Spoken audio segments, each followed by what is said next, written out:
ይሄ ሐረጉን እዩ እንዴት አድርጎ ቤት አድርጎ እንደሚሄድ ይኸውላችሁ። ይኸው የሚሄድበትን ይኸው እንደዚህ ሆኖ ነው የሚመጣ። ይኸው እንደዚህ ይሄዳል። ከዛ በዚህ ወደዚህ ይመጣል። ሁሉም ከዚህ ይጀምራሉ። ከዚህ ይጀምራል ይሄዳል፣ ወደዚህ መጣ፣ ከዛ በዚህ ሄደ፣ እንዲህ ብሎ ቀጠለ። ከዛስ እንደዚህ አሁንም ወደዚህ መጣ። ይኸው እንዲህ ብሎ ይሄዳል። ሐረጉ ይመጣል እዚህ። ምንድን ነው ይሄ ሐረግ? ማን አመጣው? ለምን አመጣ? ገና ቀርነ በግ የሚባል ደግሞ አለ። አባ ፋሬስ አላቸው ዛሬ ካልተዘጋጁ በስተቀር ቀርነ በግ የሚባል ደግሞ አለ። የበግ ቀንድ ማለት ነው። የበግ ቀንድ የሆነ መስቀል ማለት ነው። ይሄ ነው ወይ ኃይላችን የሚባለው? ይሄ አይደለም። ይሄ ምልክት ነው። በምልክትነቱ ብትጠቀሙበት እንደዚህ እንኳ ግን ይሰገድለታል እየተባለ ማውራቱ ግን ተገቢ አይደለም ለማለት ነው። ይምሃረነ ወይሳለነ በዚህ ላይ እንትን ብንትሉ ጥሩ ነው። እሺ ማይክ ፍሪ።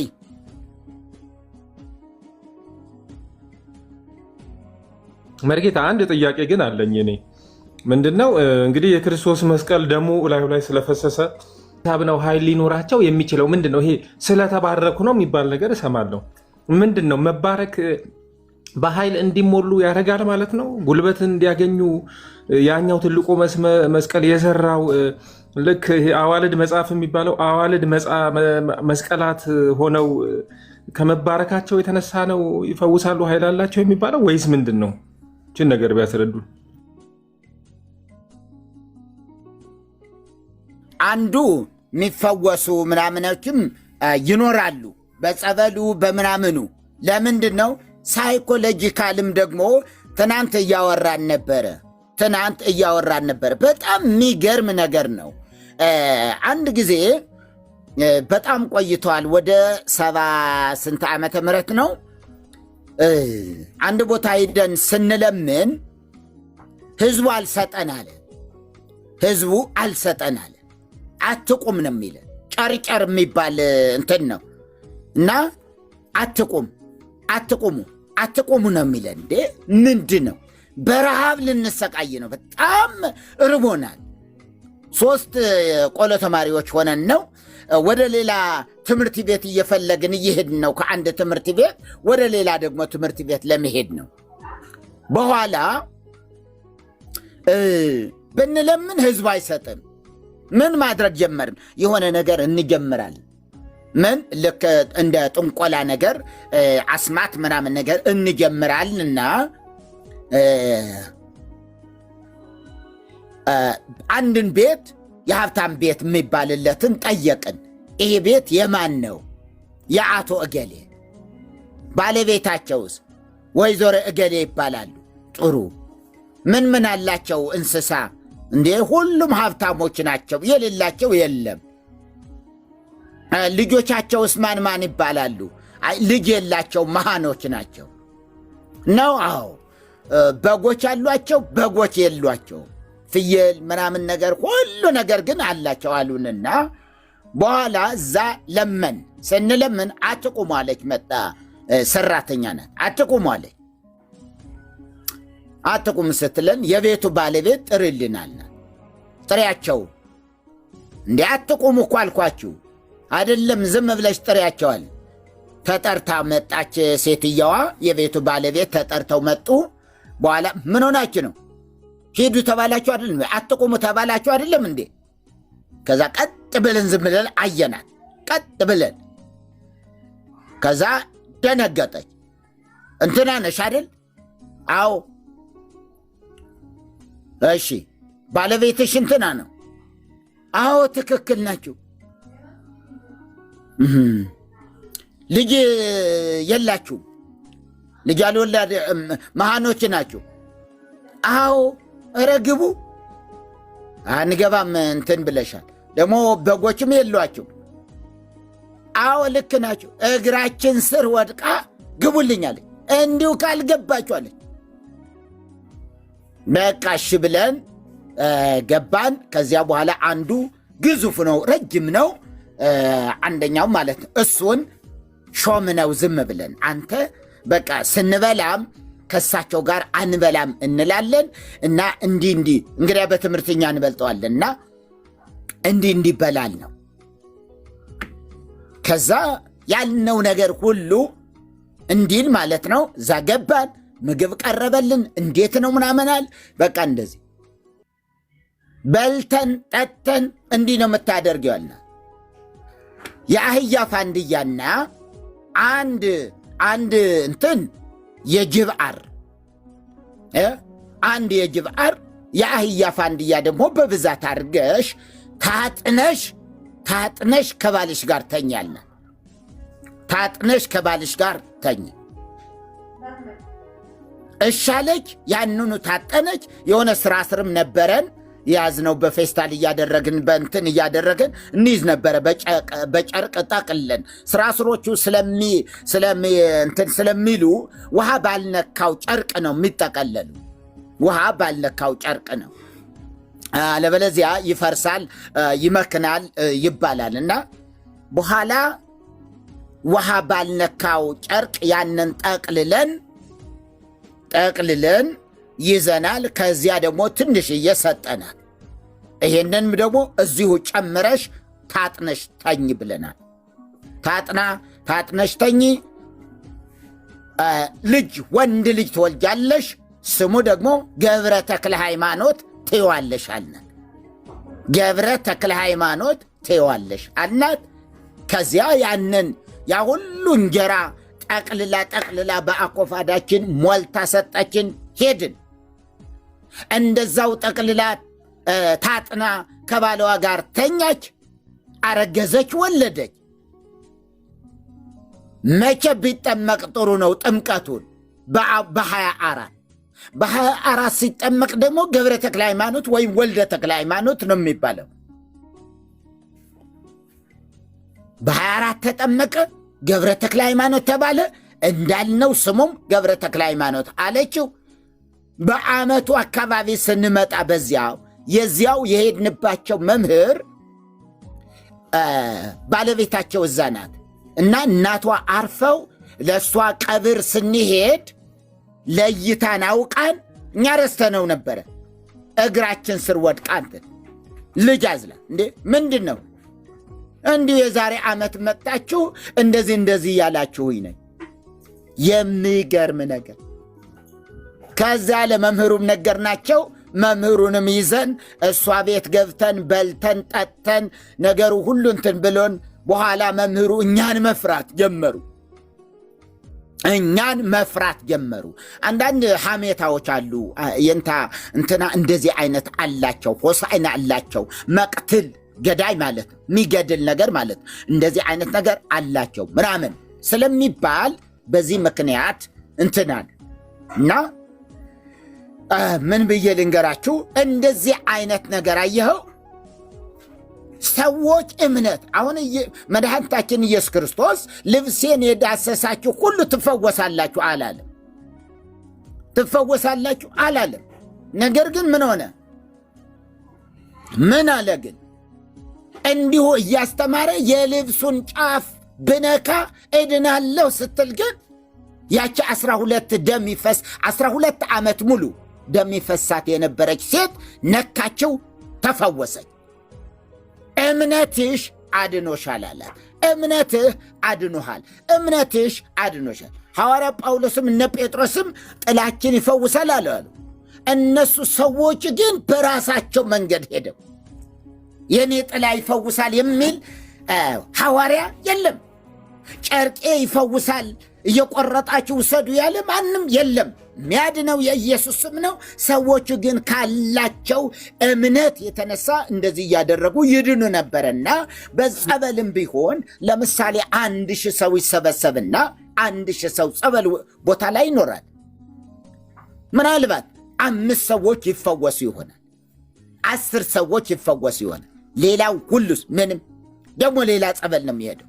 ሸንኮራ ከነበረ እንደገና እንትን ይሄዳል፣ እንትን ከነበረ እንደገና ሌላ ቦታ ነው የሚሄደው። እና እንደዚህ በዚህ መንገድ ነው እንጂ በራሱ ባህሪው የሚፈውስ የሚያድን ሆኖ አይደለም። ስንቶቹ ጻድቃነ ማርያም ብትሄድ እኮ ቀብረው ነው የሚመለሱ። ህዝቡ እኮ ቤተሰቡን እየቀበረ ነው የሚመጣ። ከዚህ አይወጣም ይባላል። አስከሬን ደግሞ ከዚህ አይወጣም ስለሚባል የሞተ ሰው ራሱ አይሰጡም። እንዲሁ ሸውደው እንደምንም ብለው በሌሊት አውጥተው ይዘው ካልወጡ በስተቀር እንደዚህ አይነት ነገር አለ እና አጋንንታዊ ነገርም ቢሆን እንትን ሲል ትምህርቱም ሲሰጥ እንደምትሰማው ምስ ምንድን ነው ሲባል ጋኔኑ ሲጮህ ምስ ምንድን ነው የአህያ ፋንድያ ይላል። የአህያ ፋንድያ ከዛስ የአህያ ፋንድያ ይበላል። ምስ ምንድን ነው ሲባል የጅብ አር ይላል። አንዳንዱ የጅብ አር ይላል፣ አንዳንዱ አተላ ይላል፣ ሌላ አመድ ይላል። ምንም ማይለው ነገር የለም። ይህን ሁሉ በየጸበሉ አመድና የአህያ ፋንድያ እየበላ ነው የሚኖረው ህዝባችን። የአህያ ፋንድያ በላው ይላል። ከዛ ወዲያውኑ እንደለቀቀ ሆኖ ይዘረራል። በቃ ለቀቀኝ ይላል። እነዚህ ሁሉ ህዝቡ የሰጠበት ይሄ ሞቲቫዊ እንትኑ ነው። በቃ ይሄ ምንድን ነው የሚባለው ሳይኮሎጂካል እንጂ ባህሪው ምንም አየህ። ትክክለኛ መድኃኒት ቢሆን ኖሮ እዚያ የተጠመቀ ህዝቡ ሁሉ በዳነ ነበር። ግን ሚድነው በጣም ጥቂት ሰው፣ የሚጠመቀውስ መዓት እና በየጸበሉ ሁሉ ይንከራተታሉ። ጸበልም የተጀመረ 1933 ዓመተ ምህረት ጎንደር ነው የተጀመረ 1933 ዓመተ ምህረት 100 ዓመት ሞላው ማለት ነው። ስንት ነው የሚሆነው? 1933 ማለት 70 ከወዲያ እንግዲህ 30 እንትን 3 አለ እዚህ 90 ምናምን ዓመት ማለት ነው። ይሄን ይመስላል ማለት ነው። እና ሳይኮሎጂካል እንጂ በራሱ ምንም ነገር ዘንዶ ያልቀመሰው ማይጠመቃለ። ዘንዶ ሲቀምሰው ነው ውሃው ሰው መጠመቅ የሚጀምረው። ካልቀመሰው ዘንዶ መጥቶ ውሃው ላይ ካልቀመሰው ውሃው ጋር ካልመጣ ገና አልተባረከም ይባልለታል። ልጁ ያለው ህይወት አለው። ክብር ለጌታ ይሁን። ዳጊ የለም እንዴ? ዳጊ ሐሴት ረግዚው ሐሴት ከታች ሐሴት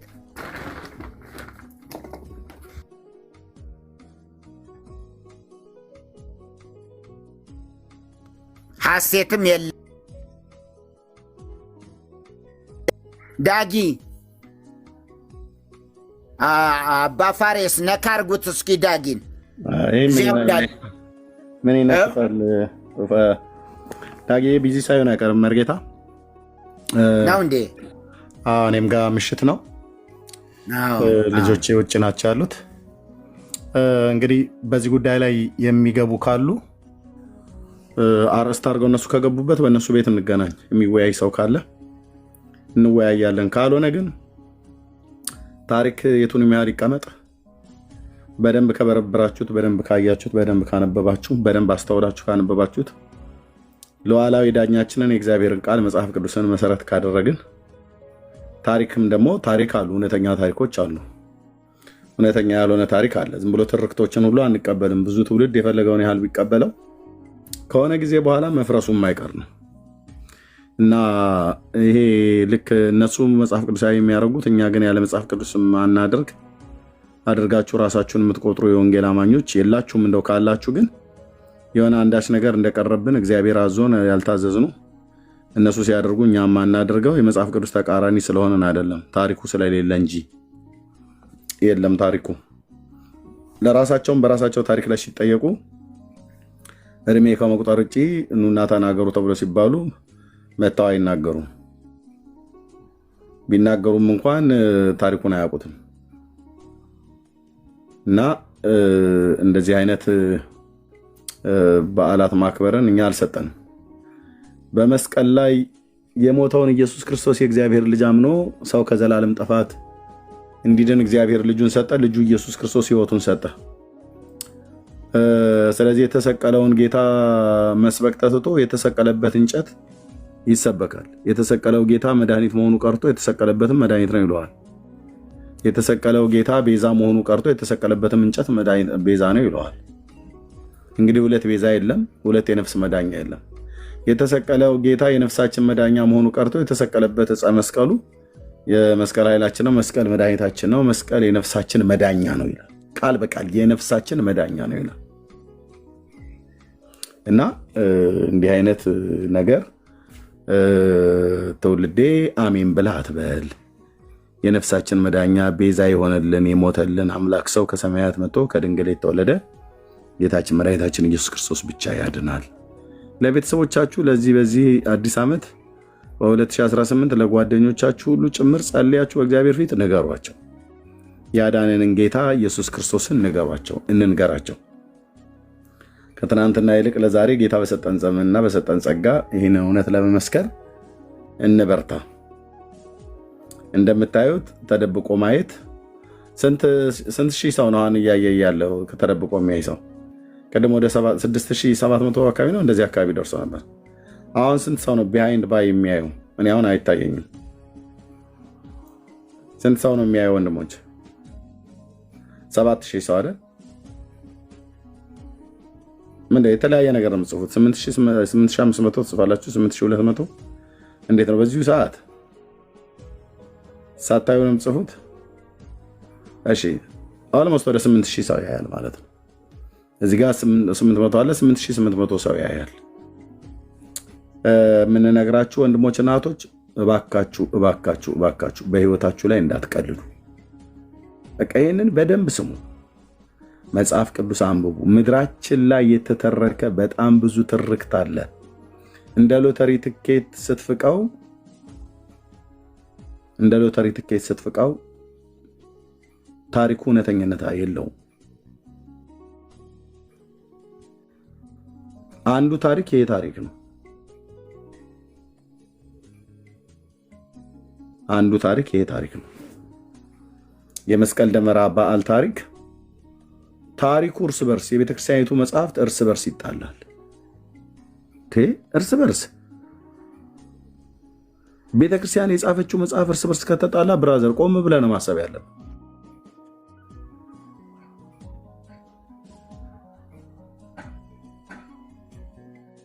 ስለ አንድ ታሪክ ይጀምሩልሃል። ያ ታሪክ ማን ያደረገው ብለህ ስትል ግማሹ ተሾመ ነው ይልሃል፣ ግማሹ ቦጋለ ነው ይልሃል፣ ግማሹ አየለ ነው ይልሃል፣ ግማሹ ድፋባቸው ነው ይልሃል።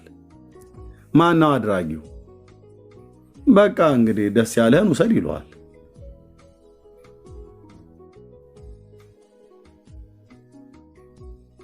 እና ከእንዲህ አይነት ግራ የተጋባ አይደለም ለሌሎች ሰዎች አስረድተው እንኳን ሊናገሩ ቀርቶ አይደለም ለራሳቸው እንኳን በቅጡ ያልገባቸውን ታሪክ ይዞ ከጌታ ከኢየሱስ ክርስቶስ መዳን እንዳትጎሉ ወንድሞቻችን እህቶቻችን፣ እንወዳችኋለን። በእውነት እግዚአብሔር በሚያውቅ እዚህ ያሉ ወንድሞቼ እህቶቼ ወንጌላውያን እንወዳችኋለን። የምንነግራችሁ እውነት ይሄ ነው። ስለምንነግራችሁም ነው እውነትን ሳንደብቅ ፊት ለፊት የምንነግራችሁ፣ ፊት ለፊት የምንነግራችሁ። ያውም ካሜራ ከፍተን በዚህ ነው ያልክ የሚያሳያችሁ ማንም የለም ብራዘር። ካሜራ ከፍቶ ጊዜ ወስዶ መጽሐፍቶችን አንብቦ መጥቶ ማንም አይነግርህም። ማንም የራሱን ጉዳይ እግሩን ይብላ ነው ብሎ የሚለው የዘመኑ ወጣት ታውቀዋል አይደል? የራሷ ጉዳይ እግሯን ትብላ ምናምን ነገር ነው ብሎ የሚለው። እኛ ግን እንደዛ አንልህም ብራዘር፣ እኛ እንደዛ አንልህም። ወንድሜ ዳን፣ በክርስቶስ ኢየሱስ አምነህ ዳን። እህቴ በክርስቶስ ኢየሱስ አምነሽ ዳኝ። አትሙቱ፣ የዘላለም ሞት አትሙቱ። እውነት ልንገራችሁ፣ የዘላለም ሞት አትሙቱ። ኦኬ፣ ትልልቅ ሃይማኖት ውስጥ ስለተቀመጥክ የዘላለም ህይወት እንዳለህ እርግጠኛ ሳትሆን ኖረህ ትሞታለህ። ከሞት በኋላ ስላለ ህይወት አሁን እያንዳንዱ ብትጠይቅ አታውቀውም፣ ወዴት እንደምትሄድ አታውቀውም። ጭራሽ መርጌታ ጭራሽ መንግስተ ሰማያትና ሲኦል አለ እንዴ ነው ብለህ የምትጠይቀው አለ። ግን እርግጠኛ ነህ ኤርሚያስ ምናምን ብለህ ነው የምትጠይቀው። እኔ ኦርቶዶክስ እምነት ተከታይ ነኝ፣ ግን እኔ ብዙም እዛ ላይ ብዙ ምልህ ትኩረት አልሰጠውም ነው የምትለው። ስለ መንግስተ ሰማያትና ስለ ሲኦል አባቶች የተባሉትን ስንጠይቃቸው ማን ሄዶ አይቶታል ይላሉ፣ እናቶች ሁሉ ጭምር ሳይቀር። ማን ሄዶ አየው ብለህ ነው? ግን እንደ ዝም ብለው ድሆች እባክህ ተገናኝተው ለመጽናናት ብለው የፈጠሩት እንጂ እኔ ብዙም ሃይማኖትን በጣም ጠለቅ ብዬ አላየውም። ሃይማኖትና ፖለቲካ እንደ ሰዓት በርቀት ነው ምናምን ነገር ብለው የሚሉት ፈሊጥ አላቸው። ወንድምዬ ጌታ አለ። እግዚአብሔር የእስራኤል ቅዱስ ልዑል እግዚአብሔር አለ። እውነት ነው፣ እግዚአብሔር አለ። ሲኦልና መንግስተ ሰማያትም እውነት ነው አለ። ማን የነገረን? የሆነ የሞተ ዘመዴ መጥቶ ሊነግረን አይጠበቅም። የሞተችዋ አያቴ ወይ የሞተው አያቴ መጥቶ ሊያስረዳን አይጠበቅም። ሲኦልም መንግስተ ሰማያትም እንዳለ የነገረን እውነተኛው ምስክር የሆነው እውነተኛው አምላክ የሆነው ከድንግል የተወለደው የዓለም መድኃኒት ኢየሱስ ክርስቶስ መጥቶ ነግሮናል። በእርሱ ብታምኑና ብትከተሉት ለዘላለም ትድናላችሁ። ብትክዱት ግን ከኃይሉ ክብር ርቃችሁ በዘላለም ጥፋት የምትቀጡበት ያለው በቃ ሁለት ውሳኔ ነው ያለ። ከሁለት ውሳኔ ነው ያለ። ይህንን መዳን ደግሞ ዛሬውኑ ተብሎ በሚጠራበት ቀን እግዚአብሔር ለልባችሁ ሲናገራችሁ አፋችሁ እየተሳደበ ለልባችሁ ግን እውነቱን እኮ ነው። እዚህ እኔ እውነት አሁን ብዙ እኮ እንትን አልልም ብዬ እንጂ እኔ እዚህ የሚያወሩት እኮ ነገር እነ ኤርሚያስ እነ መርጌታ እውነታቸውን እኮ ነዳጊ የሚያወሩት እኔ በጣም ነው እኮ የሚመቹኝ ብላችሁ እዚሁ ከኛ ጋር የምትሉ አላችሁ። ሌሎች ኦርቶዶክሳውያን እንኳን ቤት ቢከፍቱ እነሱ ጋር እንኳን አትሄዱም፣ ከኛ ጋር ነው የምትሉት። ምክንያቱም የምናወራው ደርዝ ያለው ነገር ነው። ብራዘር ራሴን እየቆለልኩ እንዳይመስል እዚህ ቤት የሚወራ ያለ መረጃ አንዳች ነገር የለም። አንዳች እኛ ስም የማጥፋት ዘመቻ አይደለም የያዝ ነው። ኦኬ እኛ ስም የማጥፋት ዘመቻ አንዱን አሳንሶ ሌላውን አተልቆ የማሳየት አንዱን የማንቋሸሽ ሌላውን የማንጻት አገልግሎት አይደለም የያዝ ነው።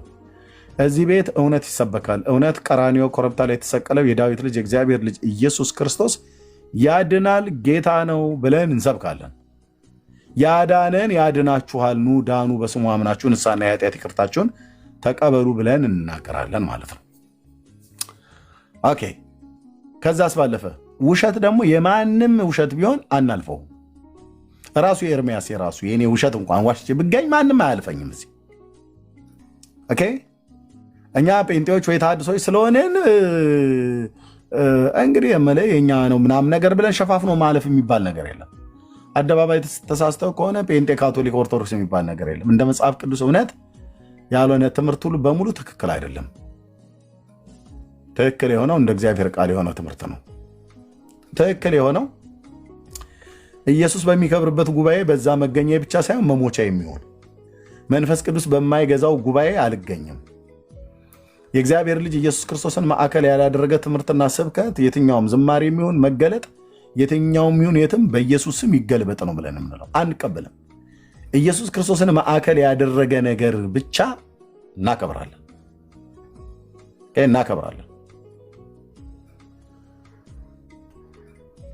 ስለዚህ የዘመን ፍጻሜ ላይ ነው ያለው። የዘመኑ ቁጥር እንኳን ባያልቅ ያንተና የእናንተ ዘመን ያልቃል፣ የእኛ ዘመን ያልቃል። ቀን ሳለ ከጌታ ጋር መስማማት፣ ወደ ጌታ መጠጋት እጅግ ያዋጣል። ዛሬዎቻችን እየታጠፉ ለነገ፣ ነገዎቻችን እየተጣጠፉ ለተነገ ወዲያ፣ ከዛ ለሳምንት፣ ወራቶች፣ ዓመታት እያሉ እየታጠፉ ዘመን እንደ ቀላል ነገር ነው የሚሄደው። ብዙዎች ያላችሁ እዚህ ምድር ላይ ተቀምጣችሁ ብዙ ጥያቄ በልባችሁ እየተመላለሰ ህሊናህ ግን ምን ይላችኋል? ህሊናችሁ ምን ይላችኋል? ህሊና ካልሞተ የሰው ህሊና በጣም ሻርፕ ነው። ምን ይላችኋል ህሊናችሁ? እዚህ ሰምተህ ተሳድበህ ተራግመህ ካበቃ በኋላ ዞር ስትል ምን ይላል ውስጥህ? እኔ ቅድም እኮ ዝም አንተ እንዴት ግን ትሰድበዋለህ? ራስህ እኮ ነው የምታወራው። ህሊና ያወራል። ህሊና ሻርፕ ነው፣ እውነተኛ ዳኛ ነው። ወተት ጠጥተህ ቆካን የጠጣሁት ብሎ አይዋሽልህም። ህሊና ወተትን ወተት ነው የሚለው። ለዚህ ነው ቅዱስ ጳውሎስ ህሊናዬ በመንፈስ ቅዱስ ይመሰክርልኛል ይላል። ህሊናቸው ግን የሞተባቸው እውነትን የተቀሙ ግን የክርስቶስንና የሰይጣንን ጽድቁንና ኩነኔውን እውነትና ሐሰቱን ለይተው ማወቅ እስኪያጡ ድረስ ግራ ተጋብተዋል። ስለዚህ ግራ ከመጋባት ውስጥ እንድትወጡ ከፈለጋችሁ መጽሐፍ ቅዱስ የእግዚአብሔርን ቃል ብሉይ ኪዳንና አዲስ ኪዳን አንብቡ። በእውነት አንብቡ ወንድሞቼ፣ አንብቡ። በየሳምንቱ በመጣ ሰዓት ላይ ጥምቀት ሲመጣ ስትጠይቅ አትመልስም። መስቀል ትላለህ አትመልስም። ቦዬ ትላለህ አትመልስም። ታሪኩ የመጣው የተመጣ ተብሎ ሲባል አትመልስም። እኔ ነኝ ክርስቲያኑ፣ የክርስቲያኑ ዋናው ማማው ቁንጮው እኔ ነኝ ትለኛለህ።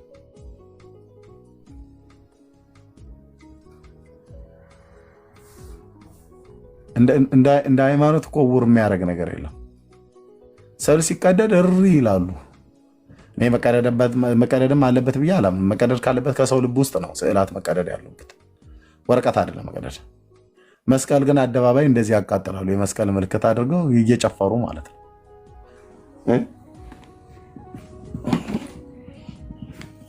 መስቀል አበራ አበራ መስቀሉ ለእኛ አበራ ይልላል። ያንኑ መስቀሉን ግን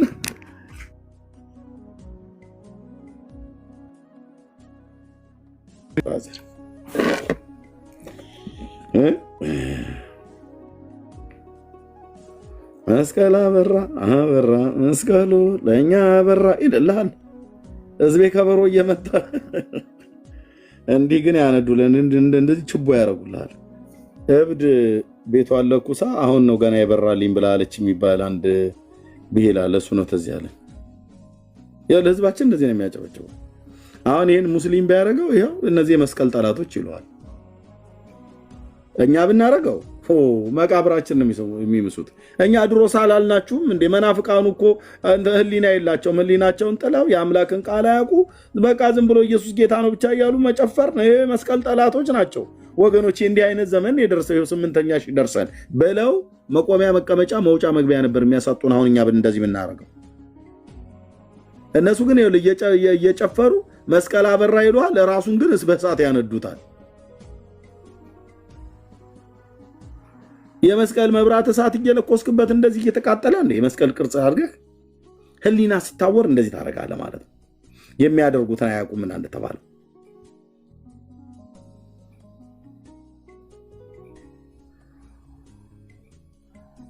አይደል?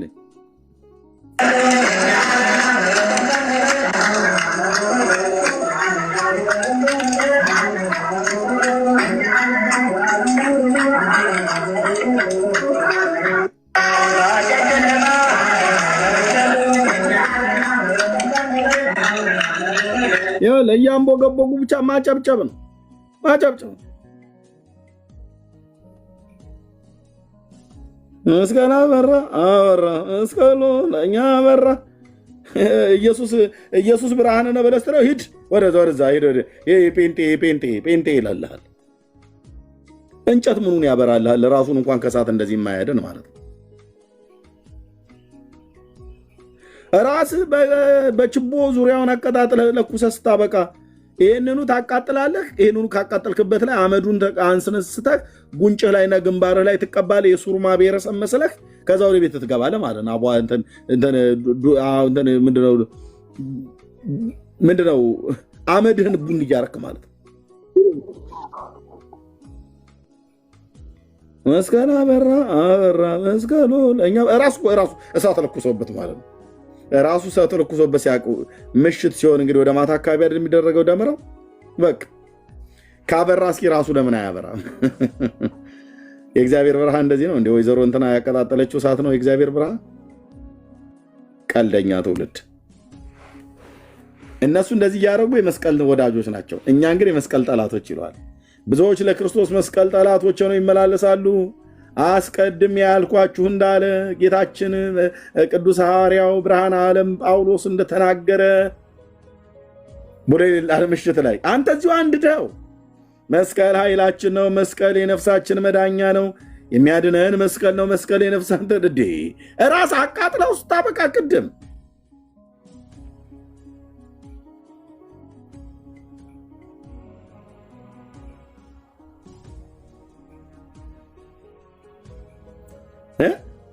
ራስ አንቦግቡጋ ውስጥ ታበቃ ብራዘር። የሆነ ህሊና ላይ እንኳን አይመጣም? ትንሽ አያቃጭልብህም?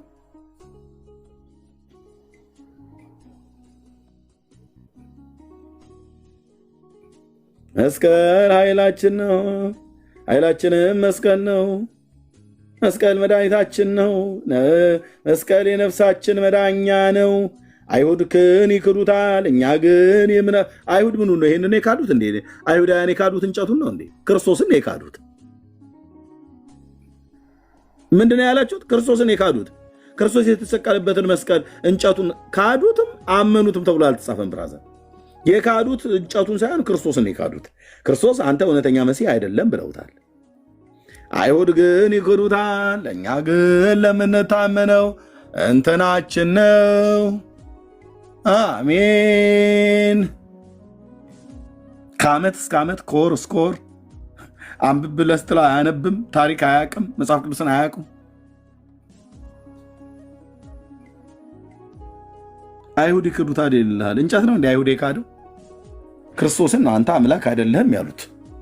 አንተ አምላክ ልጅ አይደለህም። አምላክ ልጅ ነኝ ብለህ ካልክ አምላክ ነህ ማለት ነው። ስለዚህ አንተ አምላክ አይደለም ሰው ሆነ ሳለ ነው ያሉት።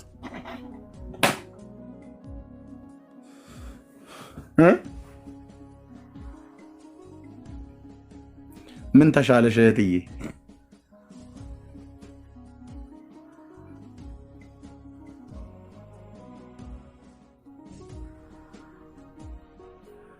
የሰው ልጅ የቆምክበትን መሰረት ይኸው። የሃይማኖት ተቋም አለህ እንጂ የዘላለም ሕይወት ግን የለህም።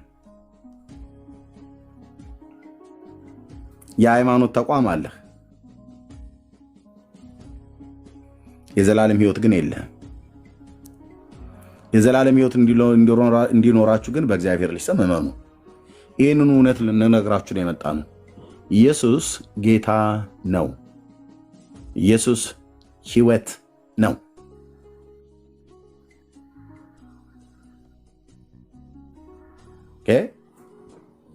በእርሱ የሚያምን ሁሉ የዘላለምን ሕይወት እንዲኖረው እንጂ እንዳይጠፋ እግዚአብሔር አንድያ ልጁን ሰጥቷል ብሎ የሚለው አንድያ ልጁንና የተሰቀለበትን እንጨቱንም ጭምር መስቀሉንም ጭምር ሰጥቷል፣ መግረፊያውንም የሾህ አክሊሉን ሰጥቷል ብሎ አላለም?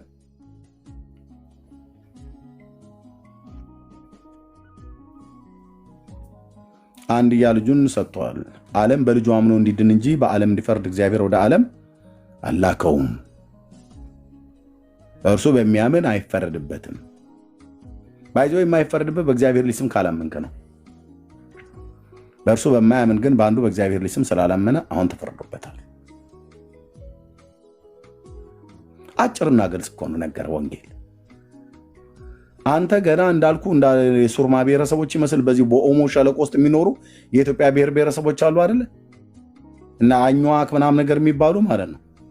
በጣም ብዙ የደቡብ ብሔር ብሔረሰቦች ውስጥ ያሉ በኦሞ ሸለቆ ውስጥ የሚኖሩ በጣም ብዙ ብሔሮች አሉ። እና በባህላቸው እነሱ አመዱንም ዱቄቱንም ምኑም ነጩንም ቀዩንም አፈር በጥብጠው በየአይነቱ ይቀቡታል። በቃ እሱን መስለህ ተለቅለቀህ መስቀሉን ተሸክሞ ይወጣል። መስቀል ቅርጽ ሰርቶ ችቦ ይዞ ሄድልሃል። ከዛ ያንኑ ያነደደውን አመድ ተቀብቶ ጥሩ ነው። ደመራው ወዴት ወደቀ? ወደ ምዕራብ። ወይ ዘንድሮ እንግዲህ እንትን ሊሆን ነው ማለት ነው ብለው አሟርቶ ይመጣል።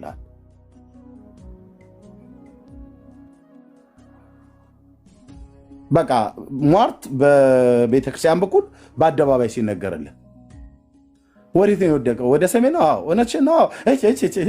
በቃ ጦርነት ሊመጣ ነው ማለት ነው እያሉ ማለት ነው። እንኳን እንጨቱ አይደለም አንተ ከፈለክ ወደ ምዕራብም ወደ ምስራቅም ወደ ሰሜንም ወደ ደቡብ ወደ ፈለገው መውደቅ ትችላለህ። አታሟርትብን ምድራችን ላይ።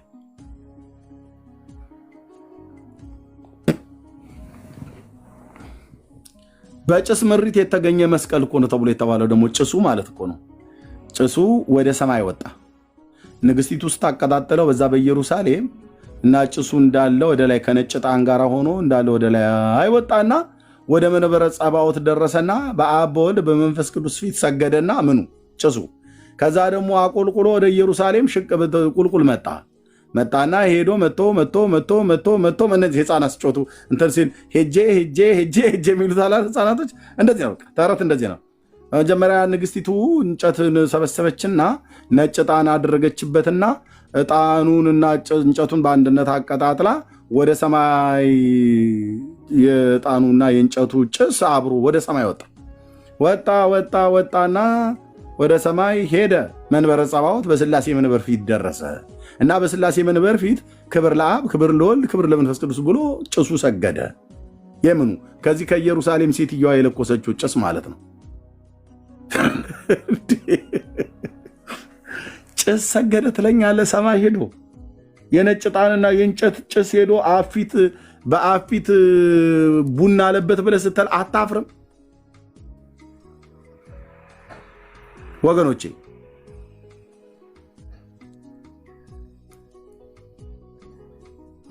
አታፍሩም ወይ? ጭሱ ሄደ ወደ ላይ ወጣና ይሉላል። እሺ ስትላቸው በአብ ፊት ደረሰ፣ በወልድ ፊት ደረሰ፣ በመንፈስ ቅዱስ ፊት፣ በስላሴ መንፈስ ፊት ደረሰ። ከዛስ ክብር ለአብ፣ ክብር ለወልድ፣ ክብር ለመንፈስ ቅዱስ ብሎ ጭሱ ሰገደ። ከዚያስ ያ ጭስ ደግሞ አንዱ አቆልቁሎ ወርታች በኢየሩሳሌም ሰማይ በኩል ወደ ታች አሸቅቦ አቆልቁሎ ሲመጣ እና ሄደና መስቀሉ ተቀብሮበት የነበረው ክፎች አይሁድ ቀብረውት በነበሩበት ተራራ ላይ ሄዶ ስክት አለ። ከዛስ በዚህ ቦታ ላይ ቆፍሩ ብላ ስትል እዛ ቦታ ላይ ሲቆፈር ከመሬት ውስጥ ሆኖ መስቀሉ ልጆቼ እዚህ ነው የቀበሩኝ እባካችሁ አውጡኝ ብሎ ደግሞ መስቀሉ ከታች ተናገረ። እንዴት መንጨት ይሳቀል? እንዴት እንጨት ይናገራል? በመድኃኒዓለም ብለስት አልቦ ነገር ዘይሳለ ለእግዚአብሔር የሚሳነው ነገር የለም ይለዋል። ወይ እኔ ማዝንላችሁ ወንድሞች እናቶች፣ ላልዳናችሁ እህቶችና ወንድሞች ነው። ለእግዚአብሔር የሚሳነው ነገር የለም።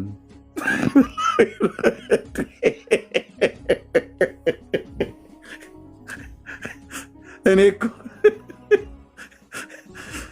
ጭስ መንበረ ጸባዖት ሄዶ ለአብ ሰገደ ብሎ ሲል አሜን ቃለ ሕይወት ያሰማልን፣ ቡራኬዎት ትድረሰኝ፣ ጸሎቶት ታግዘኝ ይልልሃል ቆሞ ማለት ነው። ይህን ተረታም ትውልድ አንተ ስነ ስርዓት አይኖርም እንዴ?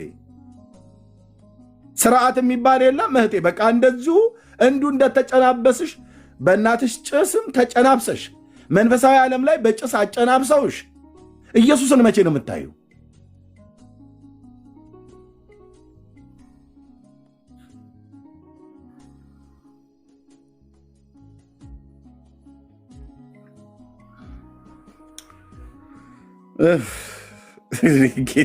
ጌታዬ ህዝብህን አንቃው፣ የኔ አባት ህዝብህን አንቃው።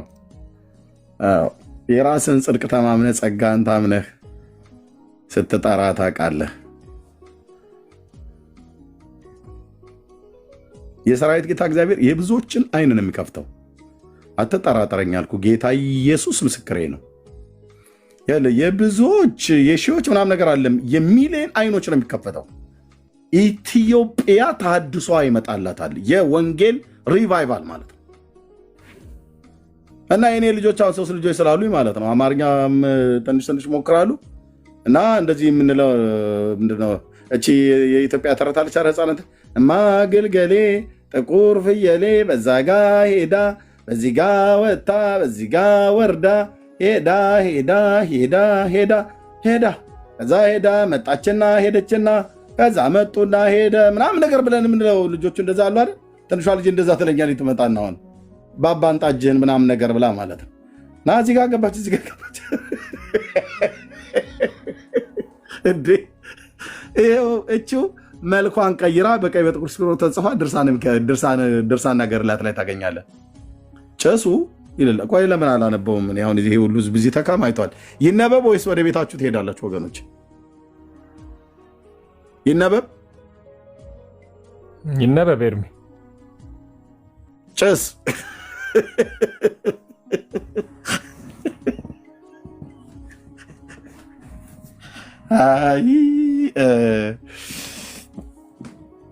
እና ወደ ሰማይ ሄዶ ይልልሃል። ቆይ ላንብበዋ ታዲያ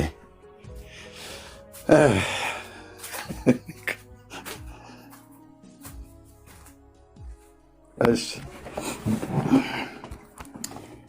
ድርሳነ ጭሱ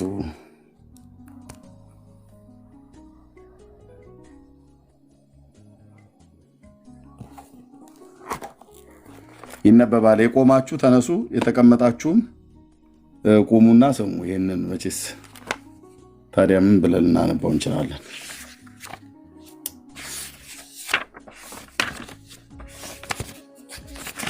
ኦኬ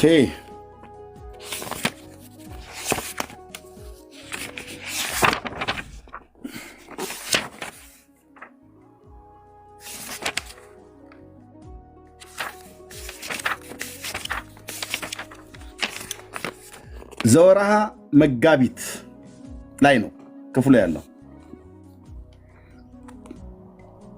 ምዕራፍ 18 ያዝ እንግዲህ አሁን ፈንዲሻህን ይዘህ አንተ ቁጭ ብለህ ስማኝ ሻይን ቡናህን ይዘህ ጥግ ይዘህ ስማ ሲነበብ ማለት ነው ማንም ሰው ግን ውርውር እንዳይል እንዳትንቀሳቀሱ ይህንን የመሰለ ተረት እንዴት ደፍረህ ትንቀሳቀሳለህ ሰማልኝ አንድ አምላክ በሚሆን በአብ ወልድ መንፈስ ቅዱስ አምነን ይላል በመጋቢት ወር የሚነበብ የመስቀሉ ድርሳን ይህ ነው የጌታችን የመድኃኒታችን የአምላካችን የመድኃኒታችን የኢየሱስ ክርስቶስ ይቅርታው ቸርነቱ የከበረ መስቀሉ ግርማ ሞገሱ ካለ በኋላ ከገዳማችን ከደብረ ሊባኖስ ጋር ይኑር ይላል ከገዳማችን ምክንያቱም ይሄ መጽሐፍ የተጻፈው በደብረ ሊባኖስ ገዳም ስለሆነ ማለት ነው መግቢያው ላይ እንዲህ ብሎ ስለሚል እዚህ ቤት ስትመጣ እንዳትጠራጠር ማወራውን ነገር ሁሉ ከቀለድኩ ቀልድ ነው እልሃለሁ እንዲህ እያለች በምትጸልይበት ጊዜ በዚያን ሰዓት ማን እሌኒ ማለት ነው ንጉስ ማን ልዑል እግዚአብሔር የንግስት እሌኒን ጸሎቷን ልመናዋን የምልጃዋን ቃል ሰምቶ ስሙ ገብርኤል የተባለ ብርሃናዊ ባለሟል መልአኩን ወደ እርሷ ላከላት እርሱም መጥቶ በግልጽ እያየችው በፊቱ አቆመ ገብርኤል መጣ ማለት ነው እሺ ንግስት እሌኒ ይህንን መልአክ ባየችውና በተመለከተችው ጊዜ እጅግ ፈርታ ደነገጠች ፈጽሞም ተንቀጠቀጠች መልአኩም እንዲህ አላት እሌኒ ሆይ አትፍሪ አትደንግጭ እኔ ላጠፋሽ የመጣሁ አይደለም ላድንሽ ልብሽንም ደስ ላሰኝ እንጂ አላት እሌኒም ጌታ ሆይ አንተ ማን ነህ አለችው እርሱም እንዲህ አላት አካላዊ ቃል ጌታችን ኢየሱስ ክርስቶስ ማለት ነው በዮሐንስ ወንጌል መጽሐፍ ምዕራፍ 1 ላይ የተጻፈው አካላዊ ቃል ከእርሷ እንደሚወለድ በሁለት ወገን ድንግል የምትሆን ማርያም የምስራች የነገርኳት ገብርኤል ነኝ አላለም እሱ ሲጀምር እንደዚህ በሁለት ወገን ድንግል የሆነች በሶስት ወገን ድንግል ያልሆነች እንደዚህ የለም ይሄ ገብርኤል ንግግር አይደለም ይሄ የደብተራዎቹ ወሬ ነው በገብርኤል ስም ያው አለቃ ገብረሃና ያላሉት ብዙ ነገር አለ አይደል ኢትዮጵያዊ ሁሉ ከልቡ ጸንሶ ስንት የራሱን ኃጢአት ጸንሶ ያወጣልና ከዛስ አለቃ እንዲያሉ ይላል አለቃ ከሙታን ቢነሱ አለቃ ገብረሃና ኧረ እኔ ይሄን አላልኩትም እኔ አላቆም ኤርምያስ ነው የሚሉት በእውነት እኮ ነው ብዬ የምልህ ልጄ አላቆም ነው የሚሉት በአለቃ ስም ግን ስንት ነገር ተነገረ ልክ እንደዚሁ በገብርኤል ስም በሁለት ወገን ድንግል የሆነች ይላል ገብርኤል እንዲህ አይነቱን ቋንቋ አያውቅም ማርያም ቤት በኩል ነው በሁለት ወገን ድንግል የሆነችው ምን ማለት ነው በሁለት ወገን ድንግል የሆነችው በሐሳብሽ ድንግልሽ የሐሳብ ድንግልና እውነትህን ነው ድቀተ ባህሪ አላገኛትም እያልከኝ ነው ጥንተ አብሶ እዛው አባቶች እንደበሶ ተበጣብጠው ጉዳዩ ገና አልተፈጸመም ጥንተ አብሶ አለባት የለባትም አለባት የለባትም ብያለሁ የለባትም አለባት ብያለሁ ስልህ እንዴት ነው የምታወራው አለባት ብያለሁ የለባትም ይሄ ክርክር የት ነው ያለው ኦርቶዶክስ ቤተክርስቲያን ውስጥ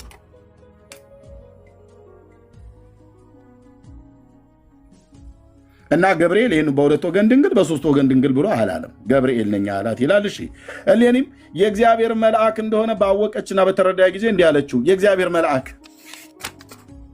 እዚህ ቤት መተህ እንዳለ ነው የምትጠጣው ከምንጩ ማለት ነው የእግዚአብሔር መልአክ ሆይ ስለ ክርስቶስ መስቀል ንገረኝ አለችው እሌኒ መልአኩን ቅዱስ ገብርኤልን አገኘችው ይላል በትርክቱ መሰረት ዘወርሃ መጋቢት ገጽ 170 ንገረኝ ይህንንም በእግዚአብሔር ልጅ ደም የከበረ ዕፀ መስቀል ስለ ክብሩና ስለ ልዕልናው ተመቅኝተው ክፉዎች አይሁድ የቀበሩበትና የደፈኑበትን ቦታ አሳየኝ አለችው ማንን ገብርኤልን ከየት ነው የመጣው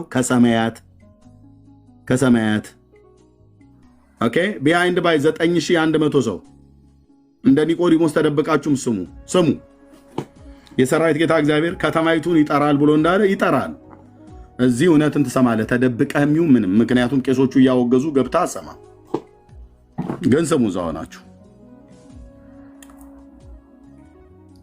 መልአኩ ቅዱስ ገብርኤል አቤት አይሁዳውያን የቀበሩበትን የደፈኑበትን የክርስቶስን መስቀል ቦታውን አሳየኝ አለችው መልአኩ።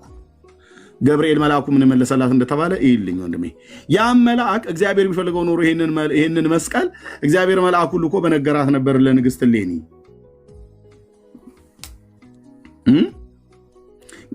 ጌታ ኢየሱስ ክርስቶስ መስቀሉ የተሰቀለበት መስቀል ቢፈልገው ኖሮ ገብርኤል ልኮ ለእሌኒ እዚህ ጋር እንደተናገራት ገብርኤል በነገራት ነበር። ገብርኤል ይነግራታል አይነግራትም? አብረን እናነባዋለን። ያም መልአክ ንግስት እሌኒን መልሶ የጌታ የክርስቶስ የመስቀሉ ነገር እጹብ ድንቅ ነው አላት። ቆንጅዬ የአማርኛ ቋንቋ ተናጋሪ ሆኖ የለ እንደ ገብርኤል እጹብ ድንቅ ነው እያለ ማለት ነው። እጹብ ነው ድንቅ ነው እያለ ወልድ በአባቱ እቅፍ እሪና በቅንፍ በስልጣን በልዕልና እያለ በዚህ አንቺ በምትጠይቅኝ መስቀል ላይ ተሰቅሎ የመልአከ ሞት ዲያብሎስን ስልጣን አጠፋ። መልአከ ሞት ዲያብሎስን ሊቋቋመውና ወደ እርሱ ሊተላለፈው አይቻልምና አላት። የክብር ባለቤት ጌታችን ፈጣሪያችን ኢየሱስ ክርስቶስ የተሰቀለበት የከበረ የዕፀ መስቀሉ ነገር የእንጨቱ መስቀል ነገር እኛ የመላእክት አንድነት የመላእክት ማህበር ማለት ነው። የመላእክት አንድነት ማህበር የመላእክት ማህበር ማለት ነው። የቅዱስ ገብርኤል ባልንጀሮቹ እነ ቅዱስ ሚካኤል፣ ሱራፌል፣ ኪሩቤል ብለህ የምትላቸው ሌሎቹ ነገደ መላእክት ሁሉ ጭምር በእኛ አንድነት በእኛ ማህበር በመላእክት ማህበርና አንድነት መርምሮ መረዳትና ድርሱን ማወቅ ተስኖናል ብሎ መለሰላት። ያዝልኝ እንግዲህ ብራዘር፣ ዝም ብለህ ስማኝ ስልህ ገብርኤል አቤት ከእግዚአብሔር ዘንደው ተልከህ የመጣው አዎ አይሁድ ቀንተው የጌታችን የመድኃኒታችን ኢየሱስ ክርስቶስን እኮ መስቀል ደፍነውታል፣ ቀብረውታል። እና ቦታውን ለማውቀው እፈልጋለሁ። ማነች ጠያቂዋ? ንግሥት እሌኒ። ተጠያቂው ቅዱስ ገብርኤል። እሱ ምን ቢል ጥሩ ነው? የክብር ባለቤት መልአኩ የክብር ባለቤት ጌታችን ፈጣሪያችን ኢየሱስ ክርስቶስ የተሰቀለበት የከበረ የዕፀ መስቀሉ ነገር የመስቀሉ ጉዳይ እኛ የመላእክት አንድነት ማህበር በመላእክት ዓለም በመላእክት ጉባኤ ይህንን ነገር መርምረን መረዳት ድርሱንም ማወቅ ተስኖናል ብሎ መለሰላት። አላቀውም እያላት ገብርኤል ያልጠቆመሽን አንቺ ታዲያ ጭስ አንቦግቡገህ የጭሳም ትውልድ ስርዓት ሊኖር ይገባል አልኩ። ጭስ ታቦናለህ እንዴ በየጊዜው? እግዚአብሔር ቢፈልግ ኖሮ መልአኩን ገብርኤል ልኮ ለእሌኒ ሲነግራት መልአኩ ገብርኤል በነገራት ነበር። ከመላእክት ማህበር የዚህን የመስቀል ጉዳይ መርምሮ መረዳት ተስኗቸዋል። አዳም ግን ጭስ ያጨስልሃል። ጭስ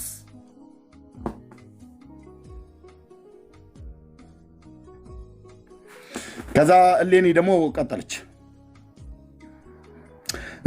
ቀጠለችልህ። ንግሥት እሌኒ መልአኩን ገብርኤልም ማለቱ ነው ስልጣኑንና ችሎታውን ትነግረኝ ዘንድ የምትፈራ ከሆነ ፈርተህ ነው አይደል?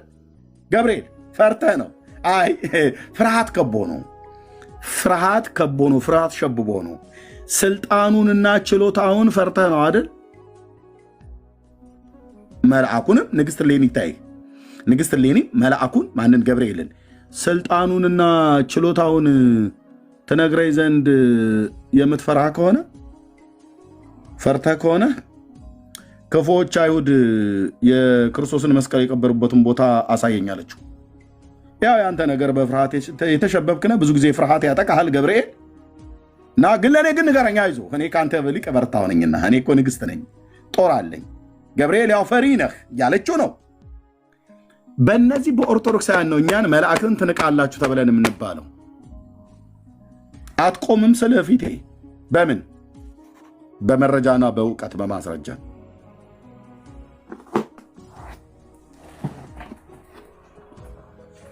በዚህም በእግዚአብሔር ቃል በመጽሐፍ ቅዱስ ማለት ነው። በዚህም ሜዳው ላይ ስንገናኝ ያው ሜዳው ይኸው ፈረሱ ይኸው ብሎ የሚለው ነገር ያኔ ወይኔ ላይ ወይ አንተ ላይ ይሰራል ማለት ነው። ፍርሃት ነው አይደል ገብርኤል? ፈርተህ ነው አይደል? ንገረኝ ግን ለኔ አትፍራ። ይዞ የምን መንቀጥቀጥ ነው? ንገረኝ ግን ግድ የለህም አለችዋ። ቁጥር 9 ላይ የሚለው ነው። የመላእክት አለቃ ቅዱስ ገብርኤልም ለንግሥት እሌኒ መልሶ እንዲህ አላት፣ የጌታዬ የክርስቶስ መስቀል ክፎች አይሁድ የቀበሩበትንና የደፈኑበትን ቦታ እነግርሽ ዘንድ የተቀበረበትን ቦታውን አሳይሽ ዘንድ ከፈጣሪ ከእግዚአብሔር ዘንድ አልታዘዝኩም። ስለዚህ ክፎች አይሁድ የቀበሩበትና የደፈኑበትን ቦታ እኔ አልነግርሽም፣ አላሳይሽም፣ አልገልጥልሽም። በቃ ወደ ቤት ተበተና ብራዘር፣ ዱቄትን አታቡንብን። በየዓመቱ መስከረም 16 መስቀሉ ወደ ኢትዮጵያ ገብቶ ከዛ ግሸን ተቀመጠ።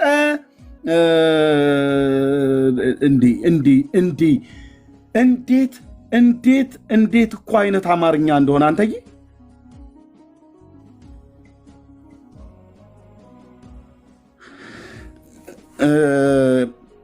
የመላእክት አለቃ ገብርኤል ቁጥር 9 የመላእክት አለቃ ገብርኤል አብረን የምናነበው ብራዘር፣ እኔ ብቻዬን አላነበም፣ አብረ እያየ ማለት ነው። የመላእክት አለቃ ገብርኤል ማለት ቅዱስ ገብርኤል ለንግሥት እሌኒ መልሶ እንዲህ አላት፣ ፈርተህ ነው እባክህ አንተ ፈርተህ ነው፣ ፍርሃት ይዞ ነው ለእኔ ያሳየኝ አለችው። ፍርሃት ነው ገብርኤል ይፈራል እያሉ ነው። ይፈራል።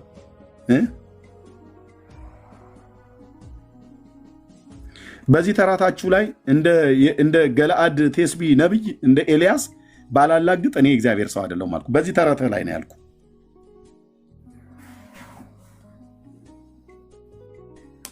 ምን አለ መልአኩ ቅዱስ ገብርኤል ለንግሥት እሌኒ መልሶ እንዲህ አላት፣ የጌታዬ የክርስቶስን መስቀል ክፎች አይሁድ የቀበሩበትና የደፈኑበትን ቦታ እነግርሽ ዘንድ የተቀበረበትን ቦታም አሳይሽ ዘንድ ከፈጣሪ ከእግዚአብሔር ዘንድ አልታዘዝኩም። ለምን? እግዚአብሔር ስለማይፈልገው ማለት ነው። ነገረ መስቀሉ ብለው የሚሉትን እንጨትን ስለማይፈልግ እግዚአብሔር ምን ያደርግለት?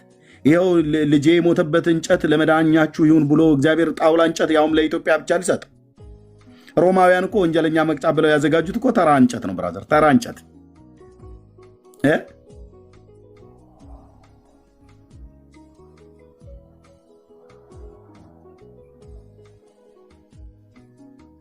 እና የሚለውን ይኸው ከእግዚአብሔር ዘንድ አልታዘዝኩም።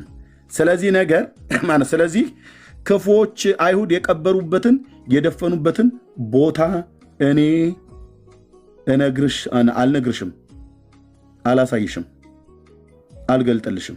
ማን ነው ባዩ? ቅዱስ ገብርኤል ከእግዚአብሔር ዘንድ የተላከው መልአክ አልነግርሽም፣ አላሳይሽም፣ አልገልጥልሽም። ነገር ግን አላት፣ ነገር ግን እነዚያ አይሁድ ያወጧቸው ስማቸውንም ኪራኮስና አሚኖስ የሚባሉ አንቺም ያሰርሻቸው ሁለቱ አረጋውያን ሽማግሌዎች ማለት ነው ከመጀመሪያው እስከ መጨረሻው ድረስ ያውቃሉ። ሁለት አረጋውያን ሽማግሌ ያሉ ኪራኮስና አሚኖስ የሚባሉ አይሁዳውያን ናቸው። ሽማግሌዎች አስረሻቸዋል።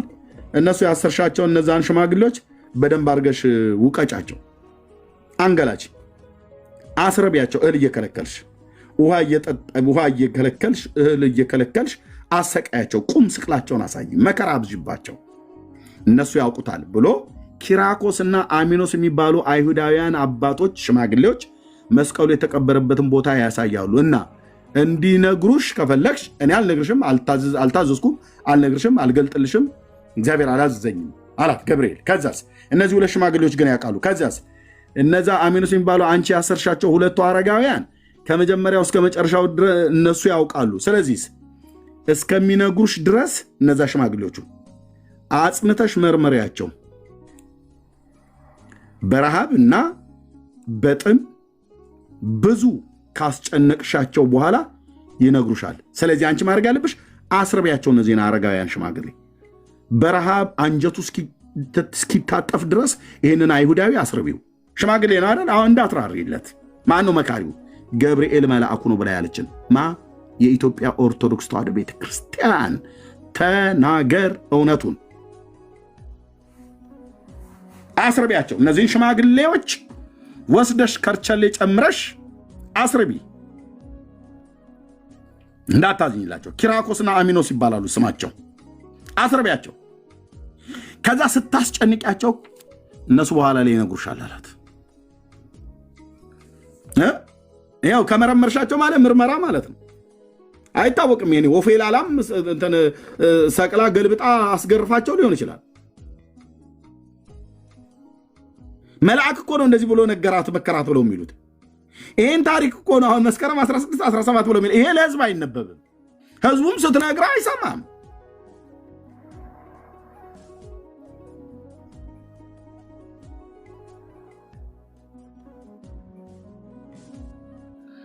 እና ይነግሩሻል አላት። ከዛስ ይህንንም ነገር ለንግስቲቱ ለእሌኒ ከነገራት በኋላ ያ ከልዑል ከእግዚአብሔር ዘንድ የተላከ ብርሃናዊ መልአክ ገብርኤል ማለት ነው አልፎ ሄደ፣ ከእርሷም ተሰውሮ ወደ ሰማይ ያረገ ይላል።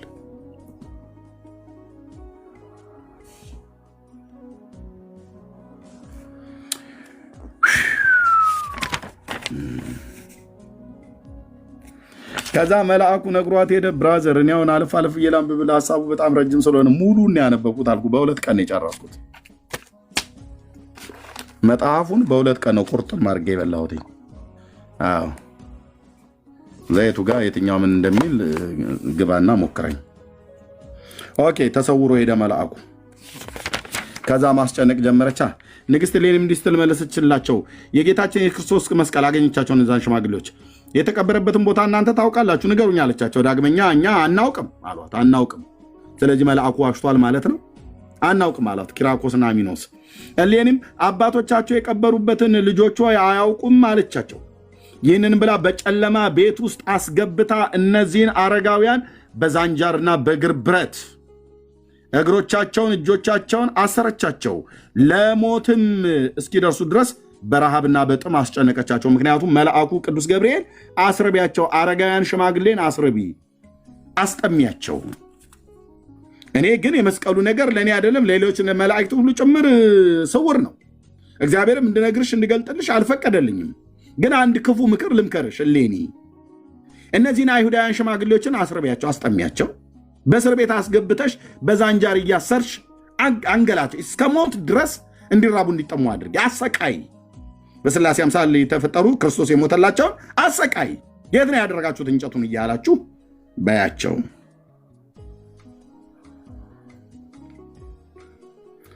ህዝቤ እየሰማህ ነው? የዘላለም እስራትህ እንዲፈታ ከፈለክ ከዚህ ተረት ተፋታ እና እንደዚህ እያለች ማስጨነቅ። ከዛ ንግስት እሌኒም እህልና ውሃ ይሰጧቸው ዘንድ አገልጋዮችን አዘዘቻቸው። አገልጋዮችም እንዴ ቆይ እዚህ ጋር ረሃብና ጽሞና በጸናችባቸው ጊዜ አረጋውያን ንግስት እሌኒ እመቤታችን ሆይ በረሃብና በጽም እጅግ ተሰቃይተናልና ነፍሳችን ከስጋችን ሳትለይ እህል ውሃንም ስጭ፣ አባቶቻችን የጌታችን የክርስቶስ መስቀል ወዴት እንደቀበሩት ፈጥነን እንነግርሽ ዘንድ አሏት። ከዛ ሰጠቻቸው ይላል። እዚህ ጋር ደግሞ እዚህ ጋር ንግስት እሌኒ እህልና ውሃን ይሰጧቸው ዘንድ አገልጋዮቹን አዛቸው። አገልጋዮቹ የሚበሉትን የሚጠጡትን ሰጠቻቸው። በልታውም ከጠገቡ በኋላ የጌታ ዕፀ መስቀል አባቶቻችን የቀበሩበትን ቦታ እንዲነግሯት እሌኒ ጠየቀቻቸው።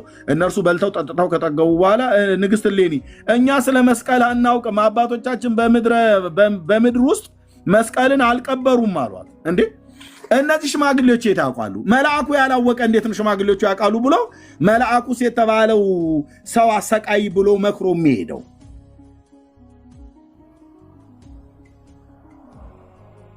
እንዲህ ዘቅዝቄ ያራግፍልሃለሁ አልኩ። ይህንን ተረትህን ዘቅዝቄ እንደዚህ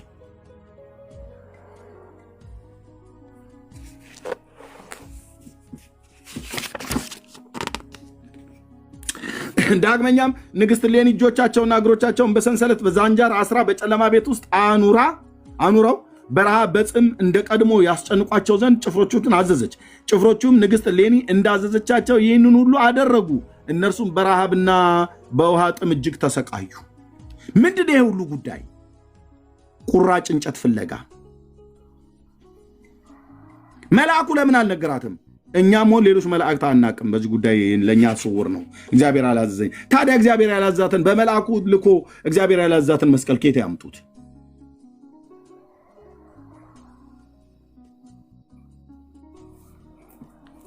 ተረታም ትውልድ። ከዛ አሰቃየቻቸው አልኩ።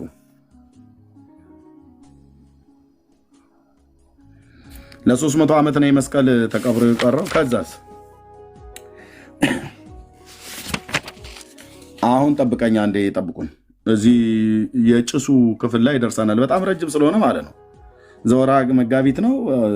አነባለሁ። ጠብቁን። ውሃ ላምጣ። ውሃ ልጠጣ። ማንም የትም እንዳይሄድ ጉርታ ያለ ማለት ነው። ከዛ በሚቀጥለው ዓመት መስቀል አበራ እያልክ አታዘጠዝጥም። እንጨት እያቃጠልክ ማዘጥዘጡን ትተውና ታሪኩ ትክክል ነው አይደለም፣ ከኔ ህይወት ጋር ምን ያገናኘዋል ብለህ ትላለህ ማለት ነው።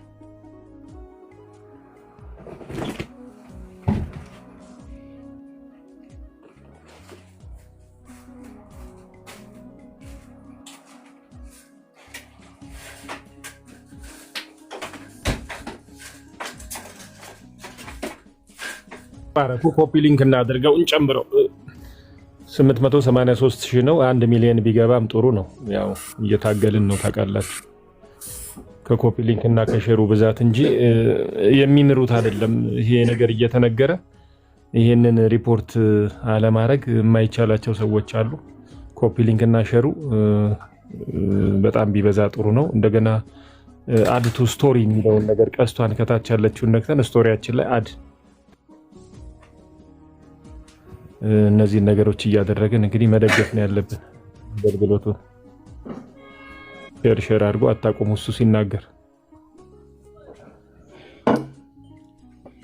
እሺ፣ ተባረኩ። እንግዲህ ክፍሉ በጣም ረጅም ነው። መጽሐፉ እጄ ላይ ነው። ሙሉ ነው እንዳልኳችሁ። በ2 ቀን ነው ስልቅጥ አድርጌ ያነበብኳት። በ2 ቀን ኦኬ። ከዛ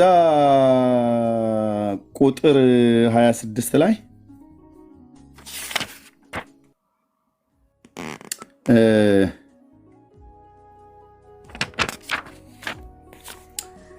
አይኖቿንም ወደ ላይ ወደ ሰማይ አቀናች፣ ደረቷንም እየደቃች እንዲህ ስትል ወደ እግዚአብሔር ጸለየች፣ ማለደች። አቤቱ የሕያው እግዚአብሔር ልጅ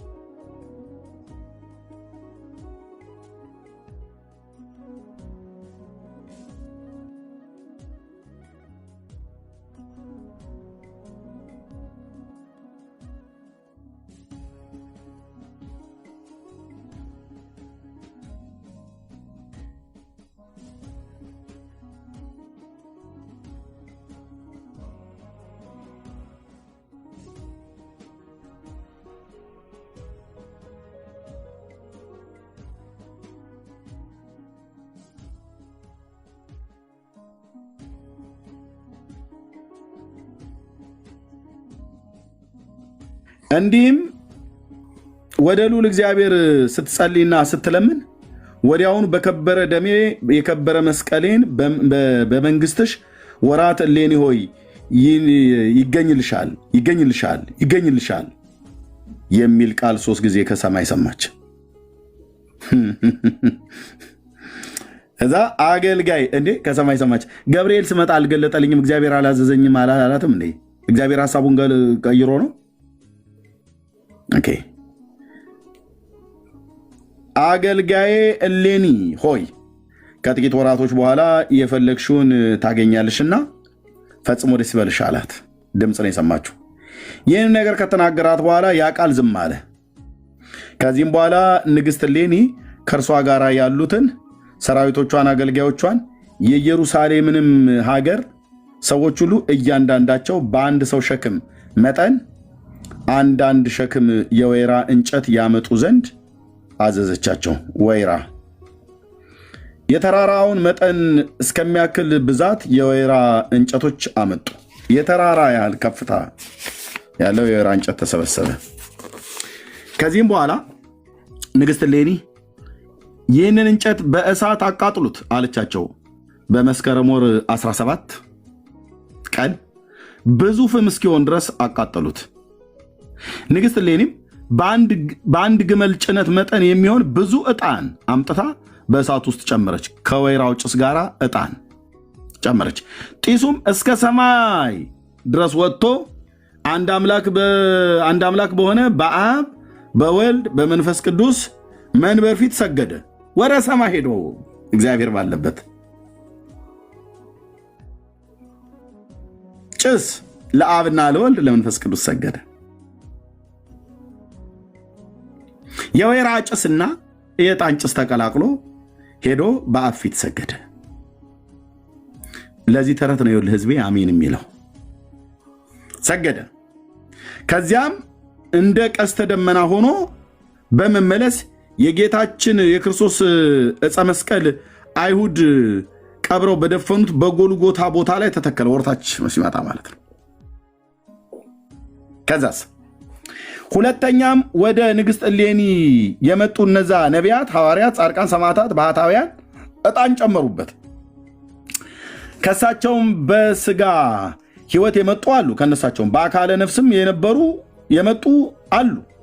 የዚያን ጊዜ የዕጣናቸው ጢስ እስከ ሰባተኛው ሰማይ ወጥቶ ወደ አብ ወደ ወልድ ወደ መንፈስ ቅዱስ መንበር በመድረስ በሥላሴ መንበር ፊት ሰገደ። ምኑ? የወይራውና የዕጣኑ ጭስ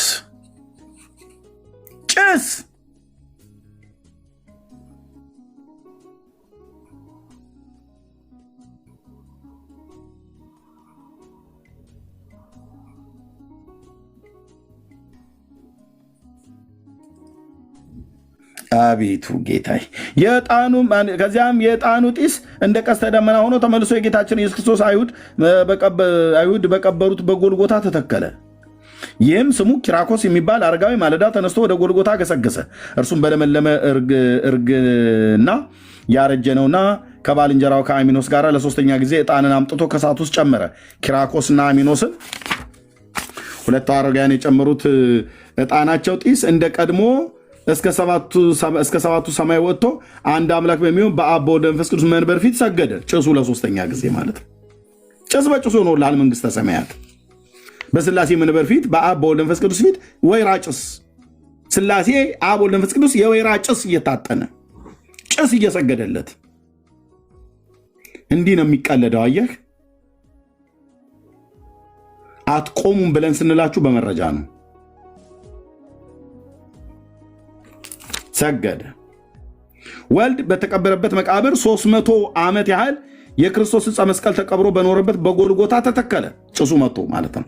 ከዛስ ንግሥት እሌኒ እነዚህን ምልክቶች የሆኑት ስራዎችን ባየች ጊዜ በተመለከተች ጊዜ ድምጿን ከፍ አድርጋ እንዲህ አለች፣ ዘመረች። እውነት በእውነት የጌታ ክርስቶስ ዕፀ መስቀሉ ተገኘ። እውነት በእውነት ያለ ሐሰት የጌታ የክርስቶስ በላዩ የከበረ ደሙ የፈሰሰበት መስቀሉ የተከበረበት ቦታው ይህ ነው አለች። ከዛ እናንተ ሁላችሁ ለማዳን የመድኃኒታችን ኢየሱስ ክርስቶስ የተሰቀለበት መስቀል ቦታውን በማግኘት በጎልጎታ በአንድነት ደስ እያለን እናመሰግን ዘንድ ከነ ልጆቻችሁ አዳምና ሔዋን አዳም ሔዋን ልጆቻችሁን ሰብስባችሁ ኑ እንዘምር፣ ደስ ይበለን። እንዴት? በመልአክ አልገለጠልኝም። ገብርኤል ልኮት ግለጥልኝ ብዬ ስለው አልገልጥልሽም አልነግርሽም ብሎኛል። ታዲያ መስቀሉን አገኘሁት በምን? ጭሳጭስ ጭሱ ጠቆመኝ። መልአክ አልነግርሽም አለኝ፣ እግዚአብሔርም አልነግርሽም አለኝ፣ ግን ጭሱ ነገረኝ። ይህ እኮ ታዲያ ያለ ቃልቻነት ነው ብራዘርዬ። ሴቲቱ ደም የምትጠጣ የሰው ደም የምትጠጣ እሌኒ የሰው ደም ትጠጣለች፣ በራሷ ደም ሰውን ታጠምቃለች፣ በጭስ መስቀል አገኘው ብላ አቧራ ታስነሳለች ማለት ነው። እንዴት ሰው በራሱ መጽሐፍት ይደበደባል ወገኖቼ?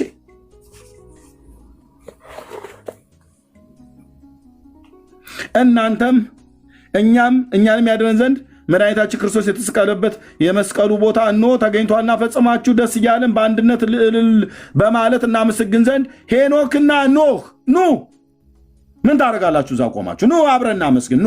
ሄኖክም ኖህም ጻድቁ ኖህ መስቀል ተገኝቷል እያላችሁ ከኔ ጋር አብራችሁ ጨፍሩ ያለች ማለት ነው። የመድኃኒታችን የክርስቶስ መስቀል በቦታው ስለተገኘ በአንድነት ደስ ይለን ዘንድ አብርሃም፣ ይስሐቅ፣ ያዕቆብ ምን አለፋህ በሙሉ የተባሉት እዚህ ብታይ ጴንጤዎች ብቻ ናቸው ያልተባሉት።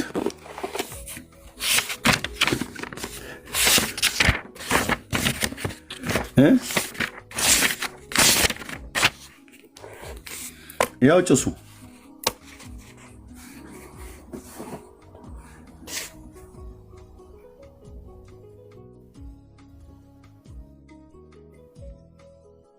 አሁን ጥያቄው የሚያርፈው ኦርቶዶክሳውያን ትከሻ ላይ ነው። እግዚአብሔር መስቀሉ እንዲገኝ ሐሳቡ ከነበረ ገብርኤል ልኮላት ከነበረ እንደ ታሪኩ በመልአኩ በገብርኤል በኩል ለምን ቦታውን አልጠቆማትም?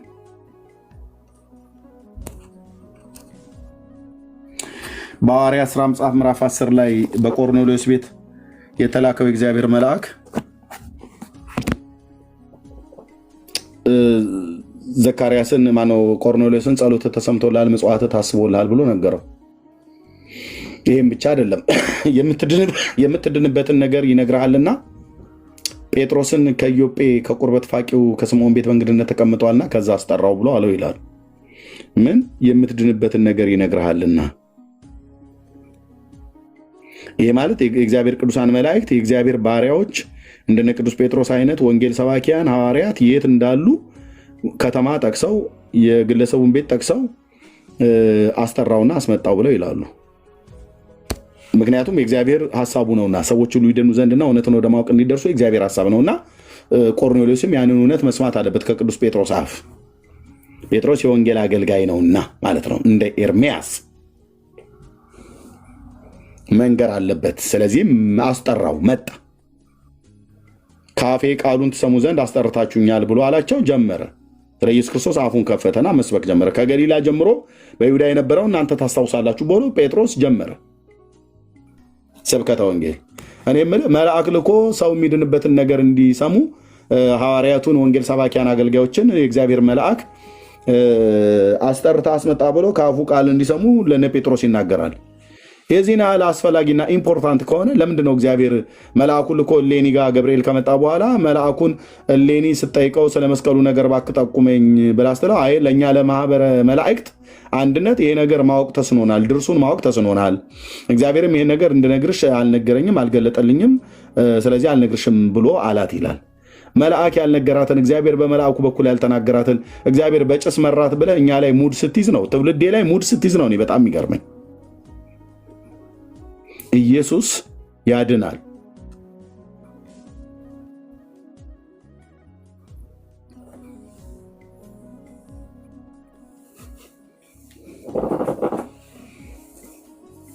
ኢየሱስ የተሰቀለበት መስቀል አያድንም። የተሰቀለው የአብ ልጅ ግን ያድናል። ይሄን በቃ እውነቱ ይሄ ነው። በጣም ቀፎ አንገፍግፎ ከሆነ እደግመዋለሁ።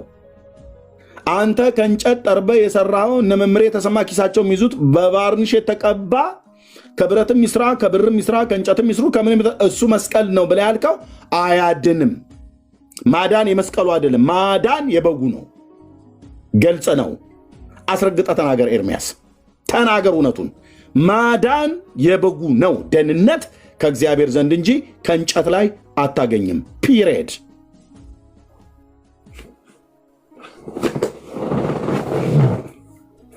አታገኙ። ምን ነውቴ ይላሉ የኢትዮጵያ እናቶች። እንዴ አታገኝም። ደህንነትን ከእግዚአብሔር ልጅ ከኢየሱስ ክርስቶስ ነው የምታገኘው። የዘላለም ሕይወት ከፈለክ እግዚአብሔር የዘላለም ሕይወት እንደሰጠን ይህም ሕይወት በመስቀሉ እንዳለ አይልም፣ በልጁ እንዳለ ነው የሚለው። በልጁ እንዳለ ምስክሩ ይሄ ነው። ልጁ ያለው ሕይወት አለ፣ እግዚአብሔር ልጅ የሌለው ሕይወት የለውም ነው ብሎ የሚለው። እኔ ታቅል ነበር ከዛሬ 27 እና ምናምን ነገር ዓመት በፊት እዛው ሆኜ በቃ እኔ ምንም ገና ምንም መጽሐፍ ቅዱስ ማንበብ የሚባል ነገር የለም። እንዲህ አይነት ባህል ልማድም የለን። ጸልዩ ቅድመ መስቀል እልልሃለሁ እዛ ቆሜ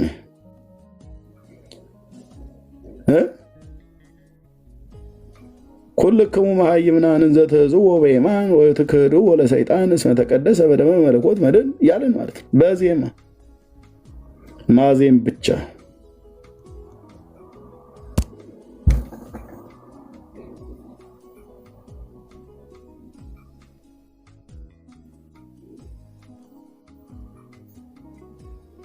ደህንነት ከማን ዘንድ ነው? ከእግዚአብሔር ዘንድ ነው። ብራዘር የእግዚአብሔር ፍቃድ ቢሆን ኖሮ በመልአኩ በኩል ለእሌኒ በገለጠላት ነበር። መልአኩ አልነግርሽም፣ ማንም ማህበረ መላእክት ይህንን ነገር አልተገለጠልንም። ለኛ የተሰወረ ነው ብሎ ገብርኤል ነገራት። አልገለጠልኝም እግዚአብሔር፣ ስለዚህ አልነግርሽም አላት። እሷ እግዚአብሔር በመልአኩ በኩል እንዳልተናገራት ስታቅ ወደ ጥንቆላዋ ገባቻ። እንጨት ሰብስቡልኝ፣ ወይራ እንጨት አምጡልኝ፣ ዕጣን ጨምሩበት እያለች ማለት ነው። ያው የሴት ደብተራ ብለህ ልትላት ትችላለህ፣ መተተኛ ማለት ነው። ምክንያቱም የሰው ደም የክርስቶስን ደም ነው የጠጣችሁ። ቀጥታ ደሙን ጠጣችሁ። የት አግኝታ ኤርሚያስ ምን ነው እንደዚህ ነውር አይደለም ውሸት አይደለም ብለህ ብትል የምን ውሸት? ገጽ 197 ተዘጋጀበት ነበር። የአንድ የሁለት ደብተራ ወገባ ገዳውን የምሰብረው ተዘጋጀበት ነበር። እነሱም ጥግ ጥግ ሆነ ያሉ እዚያውን ከኋላ 9,000 ምናምን ሰው ያያል ቁጭ ብሎ ኦልሞስት 10,000 ሰው ይህንን ላይቭ አሁን ቀጥታ እየተከታተለው ነው። ኦኬ ታምር 97 ማነው ገጽ 197 የሚለውን ይልኝ ዘወርሃ ሚያዝያ አንድ አምላክ በሚሆን በአብ ወወልድ ወመንፈስ ቅዱስ አምነን በሚያዝያ ወር የሚነበብ የጌታችን ኢየሱስ ክርስቶስ የመስቀሉን ድርሳን እንጽፋለን። ጌታችን ኢየሱስ ክርስቶስ ይቅርታው ምሕረቱ የመስቀሉ ሞገስ ምናምን ነገር ብሎ ይላል። ኦኬ ከዚህም በኋላ ንግሥት እሌኒ እንዲህ ስትል ካህናቱን አዘዘቻቸው። የከበረ ዕፀ መስቀል ከወርቅ በተሰራ ግምጃ አጎናጽፉት፣ ብሩህ በሆነ ልብስም ጠቅልሉት፣ ሰማያዊ ዕንቁም ሸፋፍናችሁ በወርቅ አልጋ ላይ አስቀምጡት፣ ከወርቅም ሳጥን ውስጥ አስገቡት አለቻቸው። መስቀሉም ማለት ነው። ከዛስ ቁጥር 3 ወደ ጌታም ክርስቶስ ዕፀ መስቀል ካህናት በቀረቡ ጊዜ ችንካሮችን በወጓቸው ቀዳዳዎች ጌታ እጅ ላይ ችንካሩ ሲቸነከር እጁን አልፎ እንጨቱ ላይ ሁሉ አይደል የተጣበቀው። ጌታዬ ስም ይባረክ የኔ አባት። ሳወራው እንኳን ይነዝረኛል አልኩ።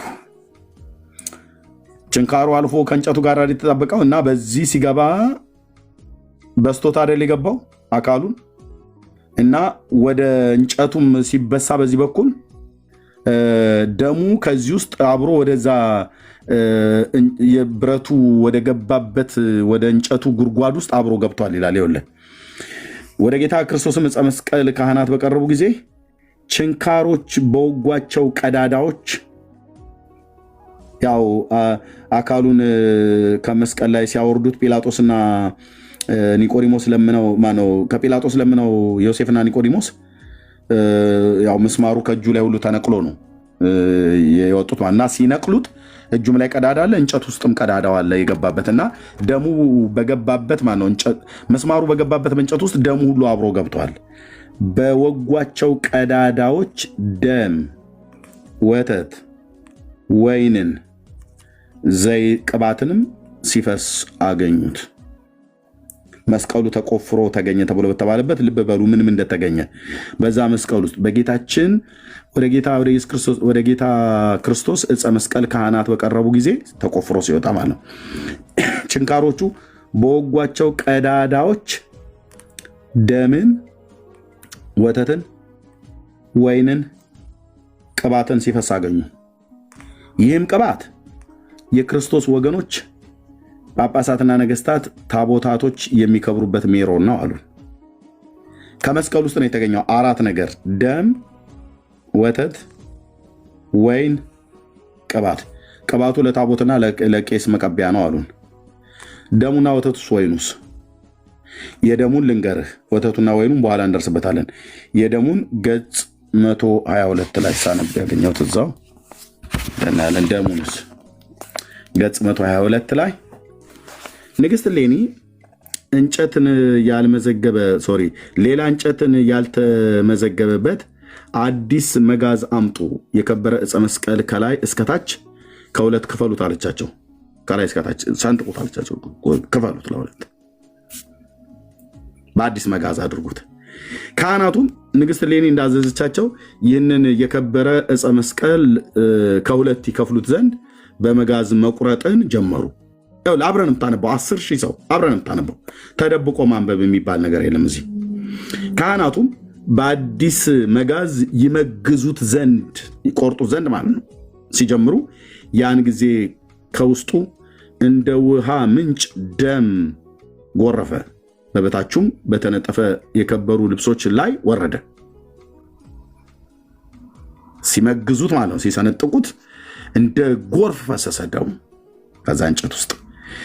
በዚያንም ጊዜ ብርሃናውያን መላእክት መጥተው በብርሃን ጽዋ የተቀበሉት የክብር ባለቤት የጌታችን የኢየሱስ ክርስቶስን በተሰቀለበት በዕለተ ዓርብ አስቀድመው እንዳደረጉት በዓለም ዳር እስከ ዳር ረጩት። መላእክት መጡና መስቀሉ ተቆፍሮ ከወጣበት መላእክት መጥተው ከዛ መስቀል ላይ ደም ቀዱ። ከዛስ ይህንንም የከበረ ዕፀ መስቀል ከሁለት ከፈሉት። ከመስቀሉም ከሚፈሰው ደም ንግሥት እሌኒ በወርቅ ወጭት ተቀብላ በወርቅ ብርሌ ውስጥ አደረገችው። በቤተ ክርስቲያን ውስጥም አስገብታ አኖረችው። ከዚያንም ጊዜ ወዲህ ንግሥት እሌኒ ከዚያ ከከበረ መስቀል ውስጥ ከፈሰሰው ደም ሳትቀምስ የማትበላና የማትጠጣ ሆነች። ትቀምሳለች ማለት ነው። ይሄ ደም ከየት ነው የተገኘው? ከመስቀል ውስጥ። የማደም ነው? ጌታችን በተወጋ ጊዜ ከችንካሩ ጋር አብሮ የገባ ደም እና ትጠጣለች። ደም ሊትራሊ የሆነውን የጌታን ደም ማለት ነው። ቅባቱ ካህናትና መነኩሴዎች ካህናትና ታቦታት ይከብሩበታል አሉን። ገጽ 197 ቅባቱን ካህናትና ነገስታት እንደዚሁም ታቦቱ ይከብርበታል ሜሮን ነው አሉን። ቅባቱ ደሙስ እሌኒ ትጠጣዋለች፣ ግማሹንም በዓለም ረጩት። ወተቱስ ወይኑስ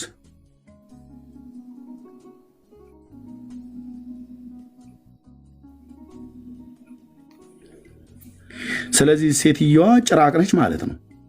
በዚህ ታሪክ አጻጻፍ እንዴት ደም ይጠጣል? መስቀሉ ሲሰነጠቅ ያኔ ገባበት የተባለ የክርስቶስ ደም አግኝታ ሊትራሊ ይሄ ቀዩ የኛ ደም ማለት ነው ጠጣችሁ። ሴትዮዋ ይሄ ብቻ ደም መጠጣት ብቻ ደም መጠጣታለች። ጡቷንም ደግሞ በመብጣት በመሰንጠቅ በመቧጨር ደም እንዲወጣ አድርጋ ከውሃ ጋር ቀላቅላ ባሏን አጥብቀዋለች። የተጠመቀው ባሏ በእሷ ደምና በውሃ ተቀላቅሎ ነው። ያጠመቀችውም እሷ ራሷ ናት። ኦርቶዶክስ እዚህ ላይ ዝም ጭጭ ብላለች። ዝም ጭጭ ምጭጭ 10,000 ሰው እየሰማ ነው ብራዘር። ዝም ጭጭ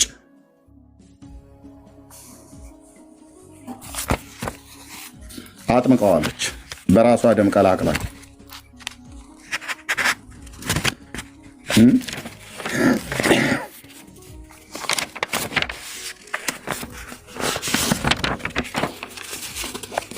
ይህንንም ይከራከራል።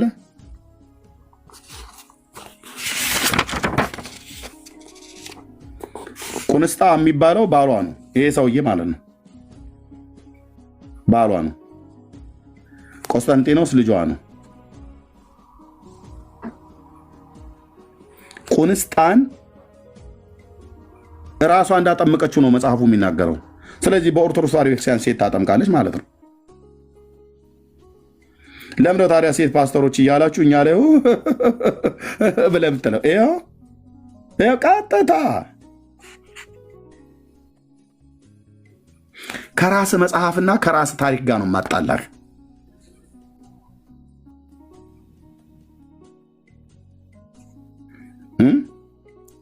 ደም ትጠጣለች እሷ የሰው ደም እና ስታጠምቅም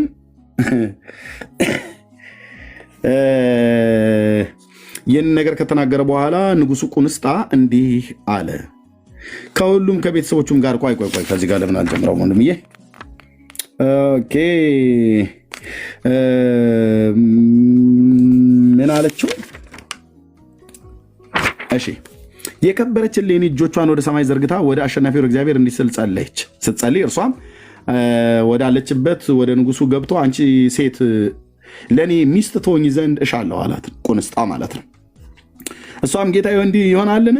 እኔ በክብር ባለቤት በጌታ በኢየሱስ ክርስቶስ የማምን አምላክን በወለደች በድንጋሌ ሥጋ በእመቤቴ በድንግል ማርያም በአማላጅነቷ የምታምን ክርስቲያን ስሆን አንተ ግን የክርስትና ጥምቀት የሌለ ከሁለት ወገን ድንግል የምትሆን ከእመቤታችን ማርያም የተወለደ ፈጣሪያችን ክርስቶስን ማታምን ስትሆን ይህንን ከአሁን በፊት አልሆነም ወደፊትም አይሆንም ስትል መለሰችለት። ያው አታገባኝም ነው። ንጉሱ ቁንስጣም ቅድስት እሌኒን መልሶ አንቺ የዋህት ሴት ይህንን በማለትሽ ከእጄ ታመልጭ ዘንድ የሚቻልሽ ይመስልሻል? እኔ ግን በማስገደድ በግድ ተጋፍቼ ከአንቺ ጋር አልገናኝም። የልቦናሽን በጎ ፍቃድ ይሁንልሽ እንጂ አላት።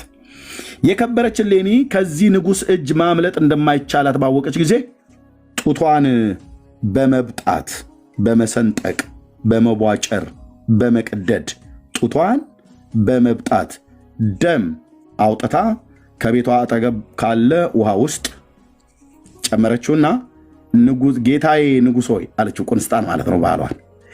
ጌታዬ ንጉሥ ሆይ ይህንን ስራ ከኔ ጋር ተሰራ ዘንድ ከወደድክ ልታገባኝ ከወደድክ ማለቷ ነው። የኔ የክርስቲያኒቱ ደም በተቀላቀለበት በዚህ ውሃ ታጠብ። ሴቲቱ ሁሉም ያለች አስማተኛ ነች ማለት ነው። ቆንጆ የሴት ደብተራ ናት። መስተፋቅር እያደረግችበት ሊሆን ይችላል። ምን ይታወቃል? የኔ ክርስቲያኒቱ ደም በተቀላቀለበት በዚህ ውሃ ታጠብ። አዳምና ሔዋንን ሁሉ ልጆቻቸውን ለማዳን ከእመቤታችን ከድንግል ማርያም በተወለደው በጌታዬ በኢየሱስ ክርስቶስ እመን አለችው።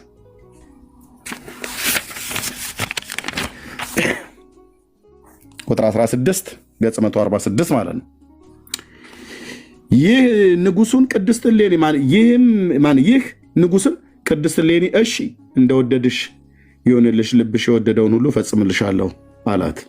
ይህንንም ቃል ከተናገራት በኋላ ንጉሱ ቁንስጣ እንዲህ አለ።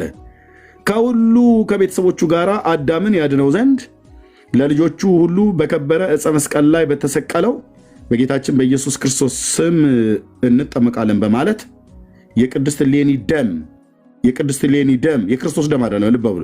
የቅድስት እሌኒ ደም በተቀላቀለበት ውሃ ከሁሉም ቤተሰቦቹ ጋር ተጠመቀ። በክብር ባለቤት በጌታችን በኢየሱስ ክርስቶስ አመኑ። ይህም ስራ በጥምቀት ፈንታ እንደ አማናዊ ጥምቀት ሆነላቸው።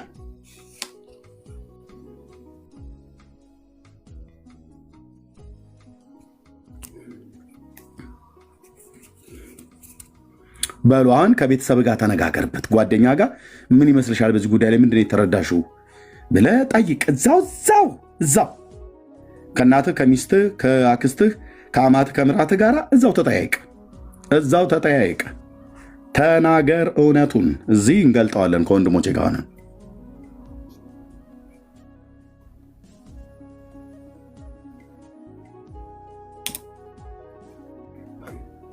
የሰው ደም ትጠጣለች፣ በራሷ ደም ሰውን ታጠምቃለች። ሴትየዋይቱ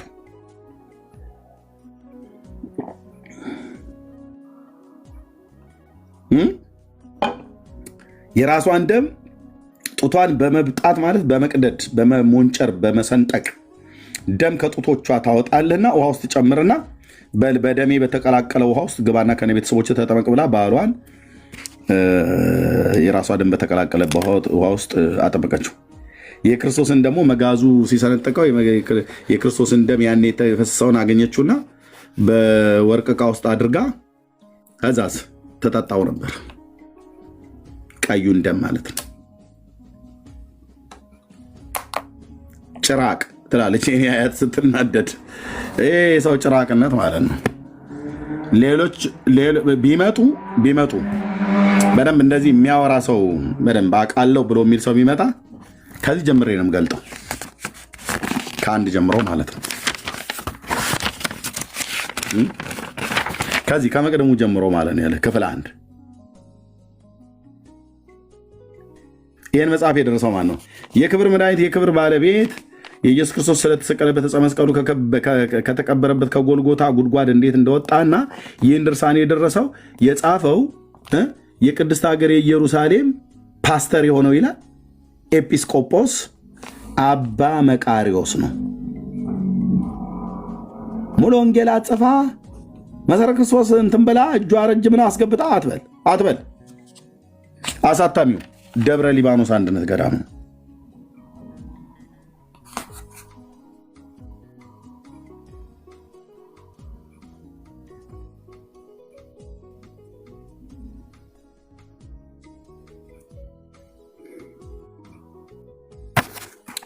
ወንድምነት እንኳን ደህና መጣ ዳኒ።